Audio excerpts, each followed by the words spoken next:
E a crítica que nos faziam, inclusive o então ainda não presidente Lula fazia, era: o governo é criminoso, as queimadas são propositais, a culpa é de vocês, né? E hoje, numa situação ainda mais grave de queimadas e outras coisas, embora tenha caído o desmatamento, a culpa é do clima. Então, quer dizer, o próprio Lula, que dizia que quem estava no poder era o criminoso e queria o incêndio, agora não, agora a culpa é do clima. Quem está no governo não tem nenhuma responsabilidade. Eu procuro ser mais honesto intelectualmente e menos venal do que foram conosco. Tanto que a senhora não vê críticas minhas públicas da forma como foram feitas contra mim à época, de maneira injusta e venal. Estou vendo a senhora dizer, anotei aqui as suas palavras, que atua nesse momento, nesse seu, acho que terceiro período à frente do Ministério, com generosidade e respeito. Portanto, nessa mesma linha que a senhora disse que está tratando das questões, eu, como ex-ministro, farei críticas levando em consideração aquilo que não levaram quando nos criticaram no governo Bolsonaro: generosidade, respeito e verdade. Eu acompanhei aqui todas as manifestações e eu confesso que eu gostaria muito, mas muito mesmo, que essas preocupações ambientais se refletissem na prática e que elas fizessem parte da vida e do cotidiano das pessoas que colocam com tanta veemência essas preocupações ambientais. Eu estou trabalhando na prática, agora é minha vez de falar. Eu sou ministra e eu digo para a senhora que eu agradeço a Deus, porque eu fico imaginando, se o desmatamento continuasse aumentando em 50%, como não estaríamos? Se as equipes do ICMBio continuassem intimidadas, tendo que marcar ponto para conversar com jornalistas, como estaríamos? Se nós continuássemos numa situação em que o Ministério do Meio Ambiente viu ser desfeita a Secretaria de Mudança do Clima, viu separado o Fundo Amazônia, viu separadas as políticas ambientais do governo, eu fico imaginando como estaríamos. Em relação à questão de que eu pedi generosidade, eu não pedi generosidade. Não ponha palavras na minha boca. O que eu falei, para que tenhamos compromisso com a verdade, é que, indo para o Rio Grande do Sul, eu senti que, naquele contexto, deveria suscitar em nós muita generosidade.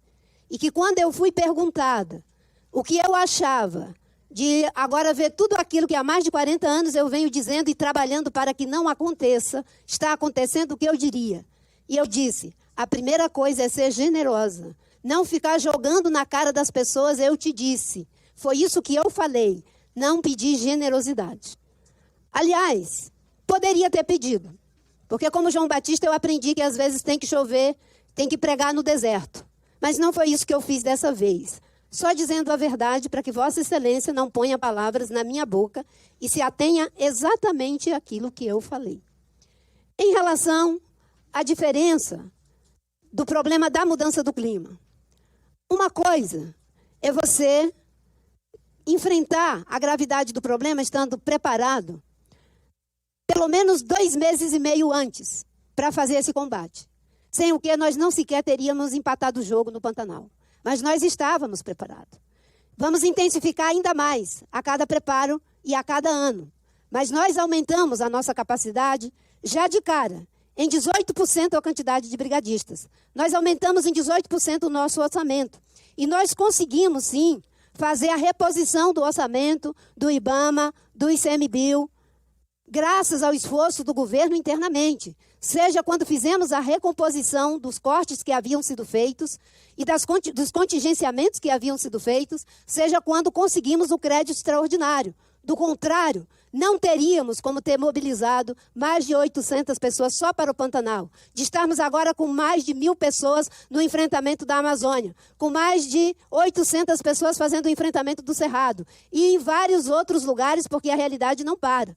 Aumentamos o esforço e isso foi porque nós identificamos que, de fato, ia ter um problema de agravamento já em 2023. Por isso que eu queria muito que a linha do tempo depois seja enviada para vocês, para que vocês... Já foi distribuída, é só olhar e fazer a verificação. Isso pode ser auditável, isso pode ser verificável, porque o compromisso com a verdade faz parte também da ética pública.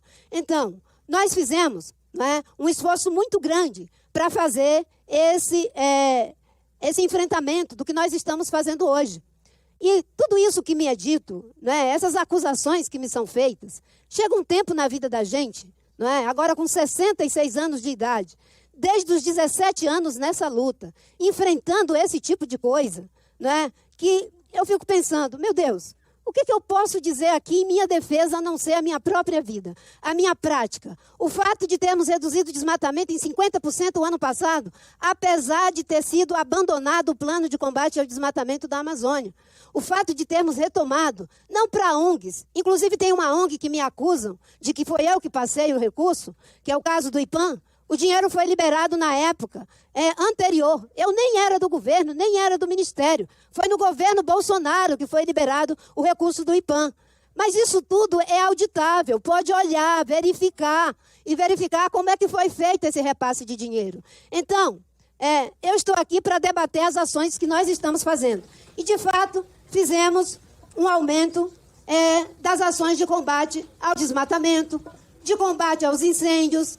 Conseguimos já, dos mais de 1.000 focos de calor, cerca de 80%, deputado Salles, dos mais de 1.111 focos de calor, mais de 80% estão extintos ou controlados. Isso significa esforço, trabalho, equipe, brigadistas. Cada incêndio desse tem milhares de focos de calor. Nós chegamos a enfrentar uma linha de fogo no Pantanal de 25 quilômetros. Isso é trabalho, é quem sabe o que está fazendo. Vossas Excelências ficam com essas afirmações, não sei nem como dizer, não vou dizer, não vou nominar, não quero adjetivar, certo? Mas eu estou muito tranquila com a minha consciência.